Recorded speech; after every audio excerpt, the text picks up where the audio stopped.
मुंबई महानगरपालिका. तुम्हाला तर हे माहीतच आहे, सध्या मुंबईवरती सगळ्या भारताचं लक्ष आहे. परंतु मुंबईवरच का सर्वांचं लक्ष असतं? हा प्रश्न कधी पडला आहे का? नाही ना? चला तर मी सांगतो. नमस्कार, मी सुदर्शन भागवत. तुम्ही बघताय बोलकी मैफिल. भारताची सगळ्यात मोठी आणि सगळ्यात श्रीमंत महानगरपालिका म्हणजे मुंबई महानगरपालिका. 2026मध्ये मुंबई महानगरपालिकेचं 75 ते 80 हजार कोटीचं बजेट आहे. हे बजेट भारतातील इतर महानगरपालिकेपैकी खूपच जास्त आहे. अगदी दिल्ली आणि बेंगलोरसारख्या महानगरपालिकेपेक्षा सुद्धा हजारो कोटींनी जास्त आहे. मुंबई महानगरपालिकेचं बजेट भारतातील काही राज्याच्या बजेटपेक्षा देखील जास्त आहे आणि जगातील काही छोट्या देशाच्या GDP पेक्षाही जास्त आहे. दिल्ली देशाची राजधानी आहे, पण मुंबई देशाची तिजोरी आहे. आणि त्या तिजोरीची चावी कोणाकडे असते माहिती आहे का? मुंबई महानगरपालिका. म्हणूनच सगळ्यांचे डोळे आज मुंबईवर आहेत आणि मुंबई महानगरपालिकेची ही लढाई चालू आहे. भारत मोठा देश आहे, हजारो शहरं आहेत, राजधान्या आहेत, IT हब्स आहेत, इंडस्ट्रीयल बेल्ट्स आहेत.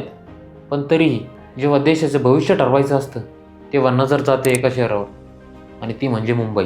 प्रश्न असा नाही की मुंबई इतकी मोठी आहे का, प्रश्न असा आहे मुंबई इतकी महत्त्वाची आहे का? मुंबई म्हणजे फक्त लोकसंख्या नाही, मुंबई म्हणजे एक व्यवहार आहे. देशाचं शेअर मार्केट, मोठ्या बँका, corporate headquarters, insurance, media, film industry हे सगळं एका ठिकाणी केंद्रित आहे. देशात कुठेही निर्णय घ्यायचा असला की त्याचा परिणाम आधी मुंबईत जाणवतो, आणि जिथे परिणाम आधी जाणवतो सत्ता तिथंच खेचली जाते. मुंबई देशाच्या GDPमध्ये मोठा वाटा देते. पण पैसा फक्त कमावला जात नाही, तो नियंत्रित केला जातो. कोणत्या भागात विकास होईल, कोणत्या भागात रिडेव्हलपमेंट, कोणत्या भागात कंत्राट, हे सगळं ठरवणारी एक यंत्रणा आहे, आणि ती यंत्रणा म्हणजे मुंबई महानगरपालिका. म्हणूनच BMC ही भारतातील सर्वात मोठी महानगरपालिका आहे.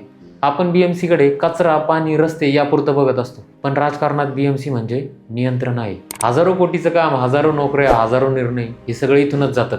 जो BMC हातात ठेवतो तो आजची मुंबई हातात ठेवतो, आणि आजची मुंबईच महाराष्ट्राचं उद्याचं राजकारण ठरवते. म्हणून देशाच्या राजकारणामध्ये मुंबई सगळ्यात जास्त महत्त्वाची आहे. म्हणून सगळे राजकीय पक्ष मुंबईकडे वळतात, कारण BMC म्हणजे पैसा, प्रशासन आणि व्हिजिबिलिटी. BMC हातात असेल तर मीडिया हातात येते, आणि मीडिया हातात आली की लोकांचा नॅरेटिव्ह बदलतो, आणि लोकांचा नॅरेटिव्ह बदलला की लोकांचा विचार देखील बदलतो. मुंबई देशभरातून लोकांना खेचते, पण संसाधनं मर्यादितच आहेत. घरं, नोकऱ्या, जागा या सगळ्यांवर ताण येतो. तेव्हा प्रश्न उभा राहतो, प्राधान्य कोणाला? हा प्रश्न भावनिक आहे, पण भावनिक प्रश्नच निवडणुकीत सगळ्यात जास्त वापरला जातो. कारण विकास समजून सांगावा लागतो, पण भावना पेटायला फक्त एक वाक्य पुरेसं असतं. कारण भावना पटकन पेटतात, आणि पेटलेल्या भावना ह्याच मतामध्ये बदलतात. सगळ्यांचे लक्ष मुंबईवर आहे, पण प्रश्न असा आहे, मुंबईकरांचं लक्ष कुठे? आपण भांडतो कोण इथला आणि कोण बाहेरचा, पण विचार करत नाहीत निर्णय कोण घेते. पण मुंबई कशी चालेल हे ठरवणं इथल्या माणसांचं काम आहे. BMC जिंकणं म्हणजे 3 गोष्टी जिंकणं आहे. पहिलं तर पैसा, दुसरं म्हणजे प्रशासकीय नियंत्रण, तिसरं म्हणजे भविष्यातील राजकारणाची दिशा.